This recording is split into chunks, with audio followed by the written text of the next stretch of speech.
El jefe de estación se abrocha la casaca azul y sale al andén con la lámpara en la mano. Huele a salitre, huele a aceite quemado en las durmientes. La estación se llama Los Cocos porque hay palmeras alrededor y porque así la bautizaron los que la abrieron en 1903, cuando el puerto de Veracruz todavía cabía en un plano de 3 calles.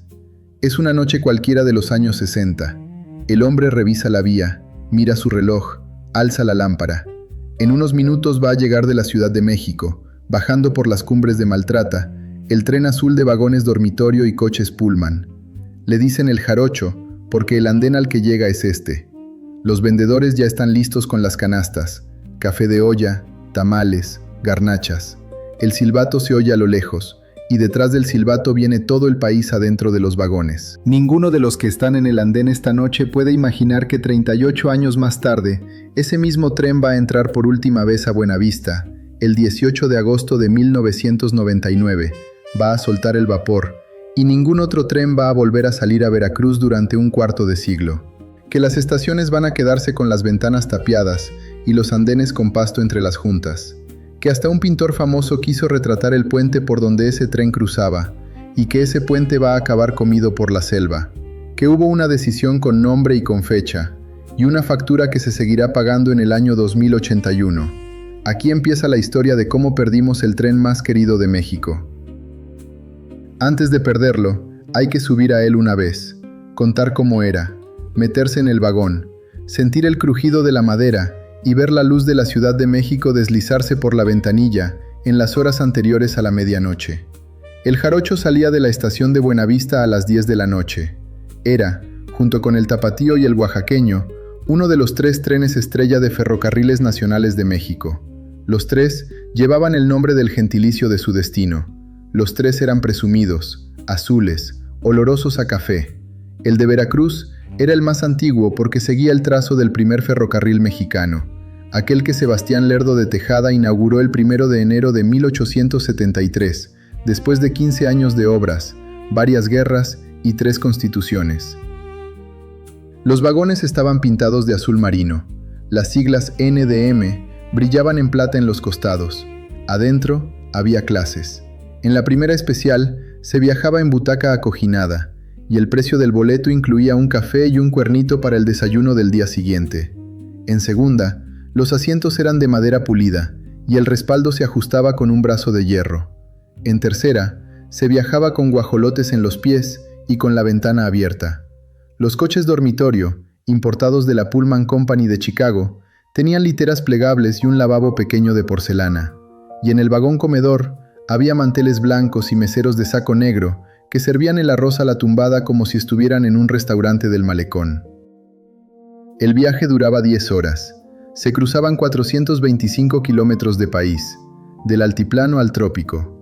Uno subía al vagón en la capital con abrigo y bajaba en Veracruz con la camisa arremangada.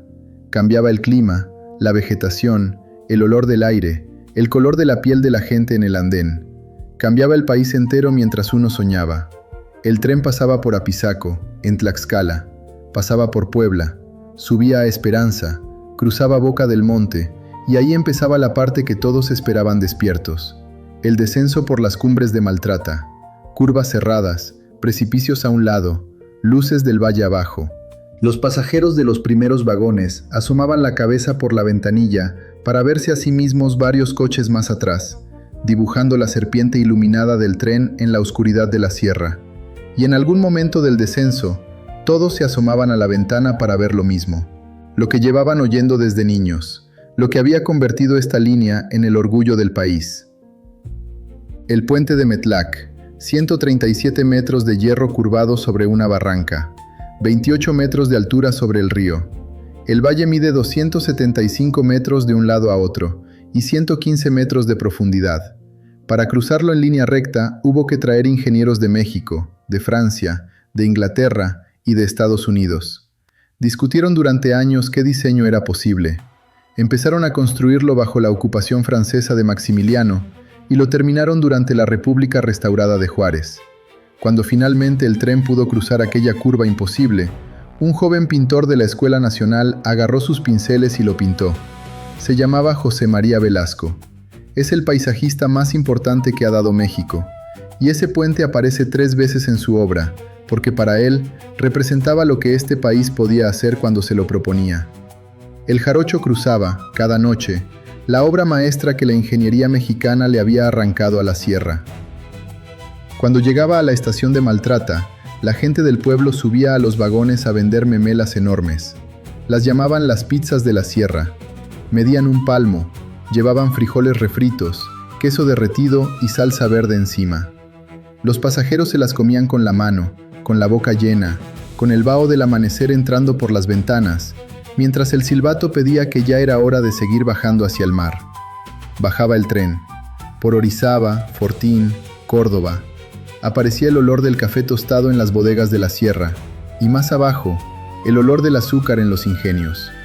Al abrir los ojos, la ventana ya daba a un cañaveral, a una vaca parada bajo un mango. Ya estabas en el trópico. Ya te esperaba el puerto. En los años 80, cuando el país entero estaba en crisis y los aviones ya se habían llevado a los ejecutivos y los autobuses a la clase media, el gobierno tomó una decisión rara. Decidió modernizar la ruta. Entre 1979 y 1993, con dinero público, se rehicieron los trazos más peligrosos. Se levantó un puente nuevo sobre Metlac, de 430 metros de largo. Se abrió un túnel de casi 3 kilómetros bajo la sierra. Le pusieron nombre, El Mexicano. Fue, y sigue siendo, el túnel ferroviario más largo de toda América Latina. 13 años de obra, miles de trabajadores, millones de pesos del erario, y todo eso para el tren de pasajeros que corría por encima, para el jarocho. Cuando el túnel se abrió, los ingenieros fueron a las montañas de Puebla con casco blanco y foto de periódico. El país acababa de darle a su tren emblemático la mejor infraestructura de su historia. Nadie les dijo que un año después iba a llegar al gobierno un hombre que había estudiado economía en Yale y que su primera decisión importante iba a ser deshacer todo aquello. El 16 de enero de 1995 llegó al Congreso una iniciativa firmada por Ernesto Zedillo Ponce de León. Proponía reformar el párrafo 4 del artículo 28 de la Constitución, que desde 1937 declaraba a los ferrocarriles área estratégica del Estado mexicano.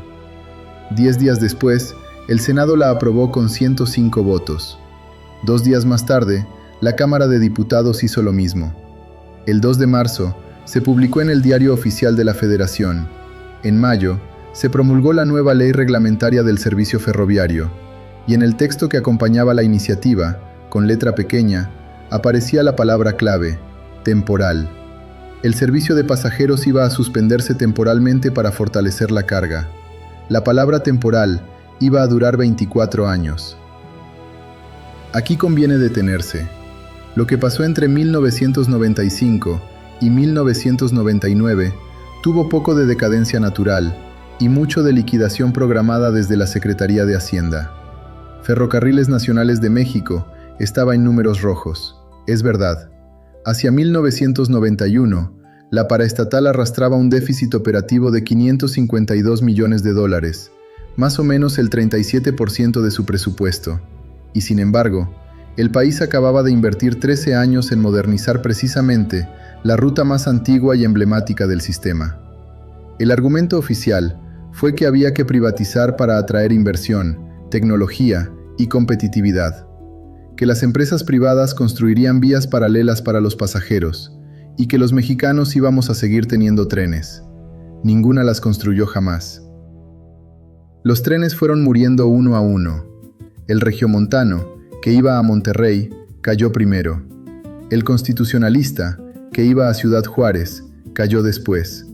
El jarocho, que iba a Veracruz, aguantó hasta el final. Y ahí viene el dato que casi nadie conoce. Cuando el último tren llegó a Buenavista el 18 de agosto de 1999, el gobierno mexicano no cerró el capítulo, lo dejó abierto. Ferrocarriles Nacionales de México quedó formalmente en liquidación, y con ella quedaron 20.479 rieleros jubilados que había que seguir pagando. Se creó un fideicomiso especial para eso. Se llama Ferronales Hub. Es dinero público. Es dinero del presupuesto federal. Y el estudio actuarial más reciente, publicado en 2022 y basado en cifras del propio Instituto para Devolver al Pueblo lo Robado, estima algo que hay que decir despacio para que se entienda. El déficit acumulado del fideicomiso es de 30.000 millones de pesos.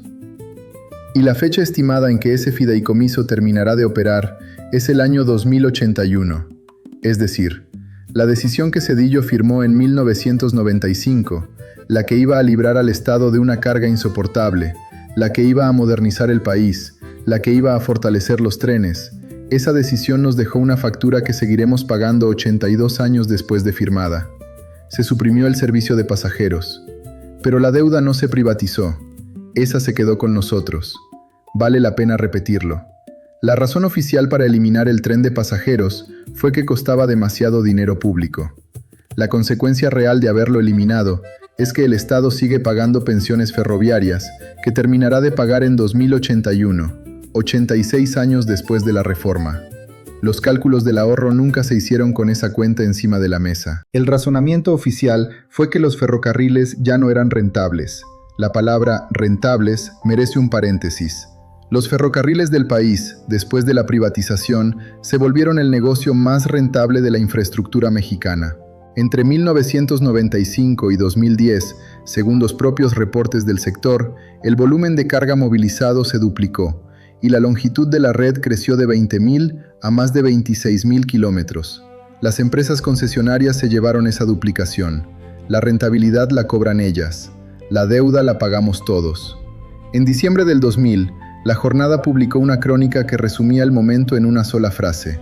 Decía que el Jarocho, uno de los últimos trenes en parar, se arrastró por las cumbres de Maltrata y cruzó la meseta para venir a morir a Buenavista. Ese fue el verbo que eligió el reportero: venir a morir. No terminar, no cerrar, venir a morir. Lo que quedó después es lo que ha visto cualquiera que haya manejado por la carretera de Puebla a Veracruz en las últimas 2 décadas. Estaciones cerradas con tablones cruzados en las ventanas, andenes con pasto crecido entre las juntas. El puente antiguo de Metlac, aquel que Velasco pintó, con las vías oxidadas y las raíces de los árboles del trópico subiendo por los muros. La Secretaría de Cultura de Veracruz lo llama patrimonio ferroviario. La realidad es que la selva se lo está comiendo. La estación de Irolo, en Hidalgo, con las paredes de piedra todavía en pie y los techos derrumbados por dentro. Los andenes de Apizaco, de Fortín, de Esperanza, convertidos en refugios de indigentes o en bodegas informales. La empresa Ferrocarriles Nacionales de México en liquidación, esa figura fantasma que sigue existiendo en el papel para vender activos y pagar demandas, arrastra números que dan vértigo. 300 millones de metros cuadrados de terrenos que tiene que ir cediendo, vendiendo o regularizando. 12.000 demandas laborales pendientes de resolución. Obligaciones ambientales por más de 1.000 millones de pesos en 35 sitios contaminados. De esos 35 sitios, 27 están hoy dentro de terrenos concesionados a las empresas privadas, pero los daños los cubre el Estado. La lógica del negocio quedó clara desde el principio. La ganancia se queda con la iniciativa privada, el pasivo se queda con el pueblo. Y hay un detalle que en su momento pareció una anécdota y con los años se volvió emblema. Cuando Ernesto Zedillo terminó su sexenio y entregó el poder a Vicente Fox en diciembre del 2000, se retiró a la vida académica en Yale. Poco después, en 2001, aceptó incorporarse a un consejo de administración. El consejo era el de Union Pacific. Union Pacific es socia de Grupo México en Ferromex, la empresa que se quedó con la mayor parte de las vías troncales del país por concesión firmada durante el sexenio de Zedillo. El presidente que privatizó los ferrocarriles pasó a cobrar de la empresa estadounidense que se los quedó. En 2006, declinó reelegirse en ese consejo. Alegó obligaciones académicas. No es una teoría de conspiración. Está en los archivos de la propia Union Pacific, en las notas de Forbes, en la reseña que hizo Proceso en enero de 2006. Es un hecho documentado del sexenio. Vale la pena repasar cómo se repartió el país en ese momento. Entre 1996 y 1998, el gobierno concesionó el 84,5% de las vías principales por concesiones de 20 a 50 años, y todas dedicadas exclusivamente a la carga. Las líneas del norte se las quedó Ferromex, propiedad de Grupo México en sociedad con la estadounidense Union Pacific. Las del noreste se las quedó Transportación Ferroviaria Mexicana, filial de Kansas City Southern. Las del sureste, la ruta del Jarocho, se las quedó Ferrosur. Ferrosur pasó por varias manos y hoy forma parte, tras la fusión con Kansas City Southern y la compra por parte de Canadian Pacific en 2023, de una empresa canadiense llamada Canadian Pacific Kansas City. Los rieles del Jarocho hoy los usa una compañía extranjera para mover contenederos del puerto de Veracruz al centro del país. Los mismos rieles que costaron 13 años de obras públicas y millones de pesos del erario. Al gremio ferrocarrilero le pasó lo peor. Los rieleros que se quedaron sin trabajo entre 1997 y 2001 eran, en su mayoría, hombres de 50 años en adelante que llevaban toda la vida en el oficio. Muchos habían heredado el trabajo de sus padres. Algunos, como se verá al final, tenían 3 generaciones de ferrocarrileros detrás. No sabían hacer otra cosa, no tenían a dónde ir. La liquidación de FNM les fue tramitando pensiones a cuentagotas y peleando cada demanda laboral. 12,000 demandas todavía sin resolver, ha dicho la propia paraestatal en liquidación. 12,000 familias esperando desde hace más de 20 años. En noviembre de 2023, casi un cuarto de siglo después del último viaje, Andrés Manuel López Obrador firmó un decreto que declaraba prioritario el transporte ferroviario de pasajeros. Anunció 7 rutas para reactivar, entre ellas la de México-Veracruz-Coatzacoalcos. En octubre del 2024, la presidenta Claudia Sheinbaum ratificó el compromiso. El gobernador de Puebla, Alejandro Armenta, anunció en 2025 que las obras arrancarían entre 2026 y 2027. La ruta seguiría el trazo antiguo, el mismo, el de Lerdo de Tejada, el de Cárdenas, el de Velasco, el del Jarocho. Los veracruzanos consultados por la prensa recibieron la noticia con una mezcla de nostalgia y de escepticismo. Un pasajero del puerto llamado Mauricio, que alcanzó a viajar en su juventud, le dijo al diario de Jalapa que este tren nunca fue para ir a trabajar, sino para pasearse, para ver el panorama, para pasar por comunidades por donde la carretera no pasa. Otros recordaron los vagones azules, los meseros del comedor, las memelas de Maltrata. Ninguno recordó por qué había desaparecido. El último viaje del Jarocho fue hace más de 25 años, y ese detalle, el detalle político, se ha ido borrando de la memoria colectiva, como se borran los pasos en la arena de Veracruz cuando sube la marea. La fecha, sin embargo, está registrada. El nombre del que firmó está registrado. La cifra del fideicomiso está registrada.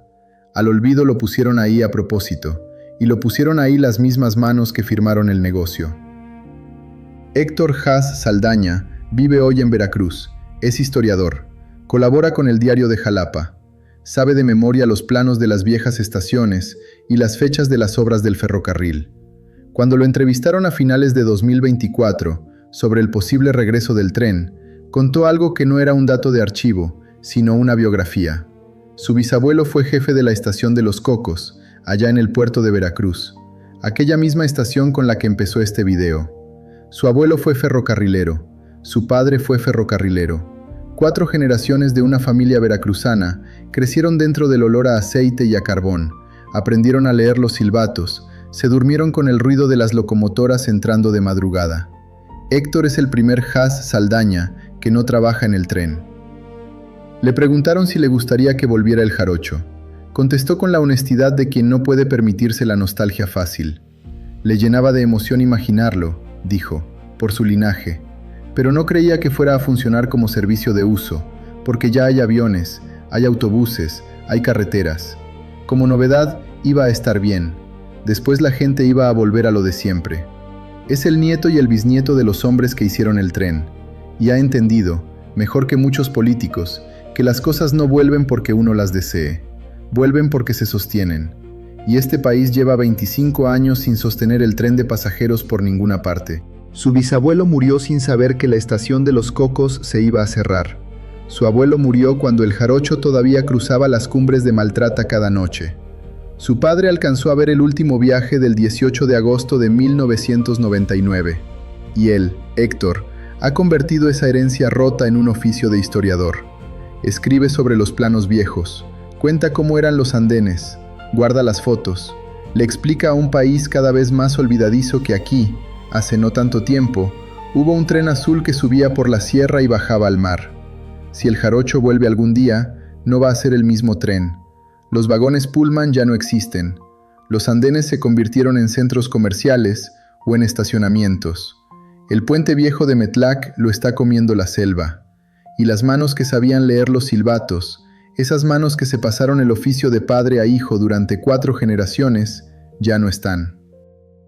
Lo que queda es lo que Héctor Haas Saldaña hace desde el puerto de Veracruz: contar la historia, cuidar los planos, recordarle al país, en cada nota que publica, que el tren que unía la capital con el mar no se murió solo, que hubo una firma, una fecha, una decisión, y una factura que todavía estamos pagando, y que seguiremos pagando hasta 2081.